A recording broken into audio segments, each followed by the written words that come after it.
రాష్ట్ర ప్రభుత్వం మీద ప్రవేశపెట్టిన బడ్జెట్ ఏదైతుందో ఇందూరు ప్రజలను మోసం చేసే బడ్జెట్, ఇందూరు ప్రజలను వంచిన బడ్జెట్, ఇందూరు యొక్క ఆశయాలను చంపిన బడ్జెట్ ఇది.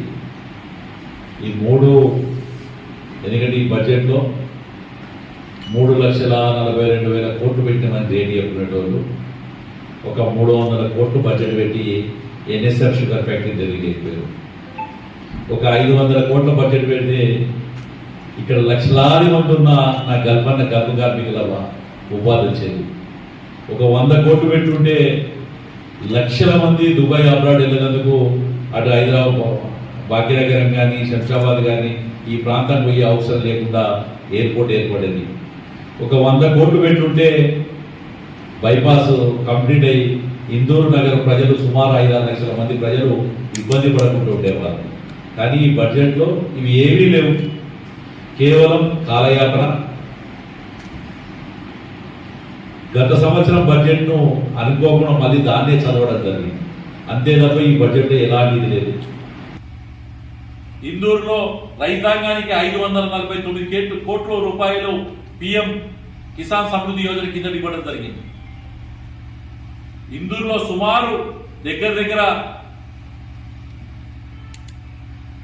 ఈ 2.5 సంవత్సరాలనే కొన్ని 100 కోట్ల రూపాయలు రైతు దగ్గర ఏదైతే పంట కొనుగోలు కోసం కేంద్ర ప్రభుత్వం ఇవ్వడం జరుగుతుంది.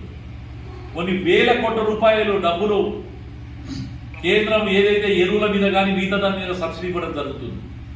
ఇది మేము చేసినామని చెప్తున్నాం. ప్రతి ఇంట 6 కిలోల బియ్యం ఇచ్చినామని చెప్తున్నాం. కానీ ఏమీ లేదు, ఏమో సంక్షేమం పెద్దపీట వేసినామని చెప్తున్నారు. సంక్షేమం పెద్దపీట వేసి ఉంటే ఇప్పటి వరకు రైతు భరోసా కింద ఏదైతే 45,000 రూపాయలు ఇంకా రైతుకు బాకీ ఉందో కాంగ్రెస్ ప్రభుత్వం చెల్లించాల్సిన అవసరం ఉంది. అలాగే సుమారు 30 నెలల నుంచి 1,20,000 రూపాయలు యువకులకు ఏదైతే నిరుద్యోగ భృతి ఇస్తానో అది బాకీ ఉండదు.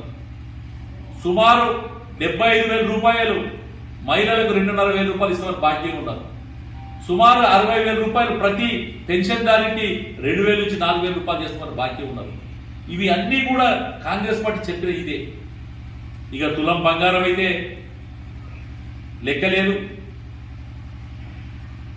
తులం బంగారం ఎంతమందికి ఇవ్వగలిగిండు, ఏమి ఇవ్వలేటో లేదు. అవి తీసుకుంటే ఒక్కొక్క కుటుంబానికి 2.5 లక్షల రూపాయలు ఇవాళ కాంగ్రెస్ ప్రభుత్వం బాకీ ఉంది. కాబట్టి మొన్న కూడా ప్రజలు